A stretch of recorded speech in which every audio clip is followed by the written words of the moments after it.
Antoine Malenfant, la dernière couverture du magazine Le Verbe, dont tu es le rédacteur en chef, la couverture du mois de janvier avec Catherine Dorion, ne fait pas l'unanimité. Eh non. Est-ce qu'un média chrétien comme Le Verbe devrait mettre en couverture des personnalités, disons, pas toujours très catholiques?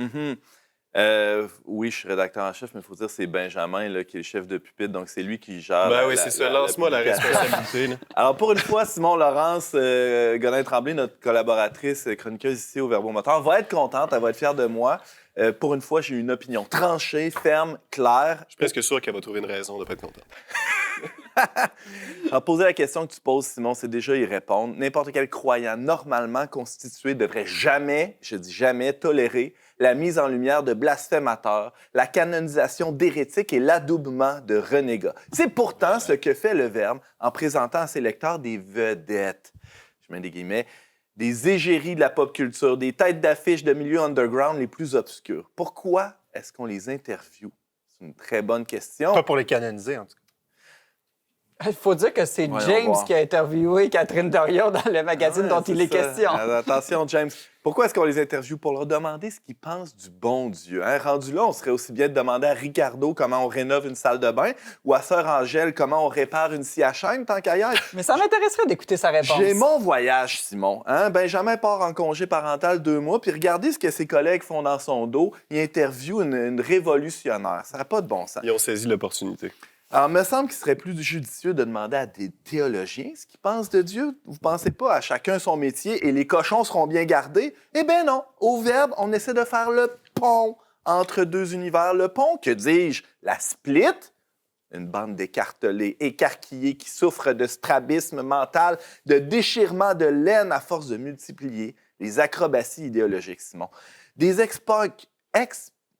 des punks ex-députés, hein, on ne dit pas ça tous les jours, des punks ex-députés comme Madame Dorion, des punks à chiens autrices de romans à succès comme Emmanuel Pierrot hein, cet été, des wannabe punks comme moi, ou has-been punk, ping-pong, comme certains de nos chroniqueurs que je ne nommerai pas.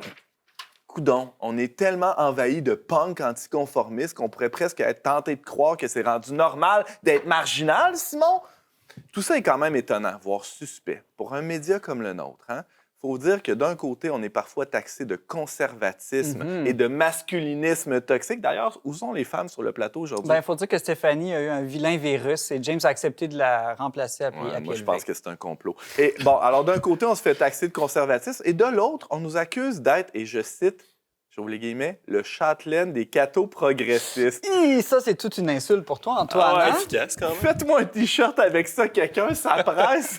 Mais là, Antoine, est-ce que ça porte du fruit, cette stratégie-là, de tenter un dialogue avec des personnalités qui se trouvent, disons, aux périphéries de l'Église catholique? C'est une bonne question, Simon. Je ne sais pas trop si ça porte du fruit, mais je sais que ça n'a rien de très, très original. Hein? Jean-Paul II a bien rencontré Bono, le chanteur de U2.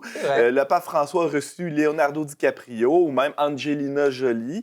D'ailleurs, il faudrait demander au pape s'il n'a pas souillé sa bague pontificale à se laisser toucher par des mécréants comme ça. Je pense qu'il a déjà rencontré Donald Trump Aïe, aussi. aïe, aïe, aïe, aïe. Tant qu'à y être, il faudrait peut-être demander à Jésus lui-même s'il a bien fait de se tenir avec des tout croches pendant les 3 dernières années de sa vie. Bon.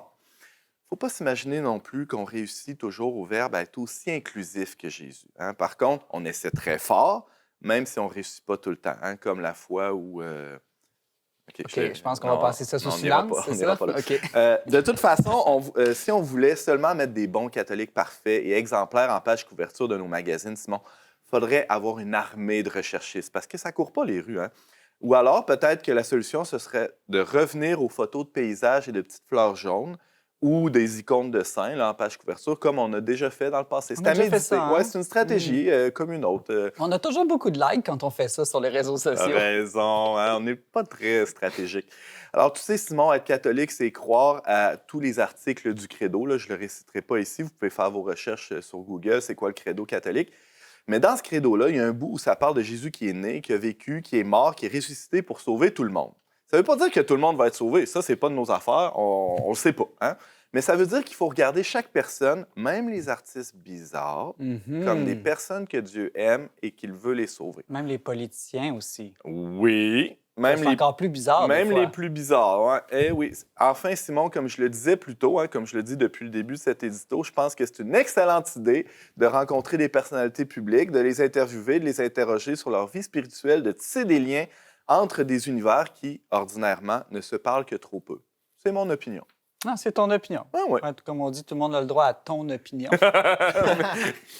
Parole de sagesse. Simon, une chance, t'es là. Antoine Malenfant, rédacteur en chef du magazine Le Verbe, merci beaucoup pour ton opinion. Ça fait plaisir.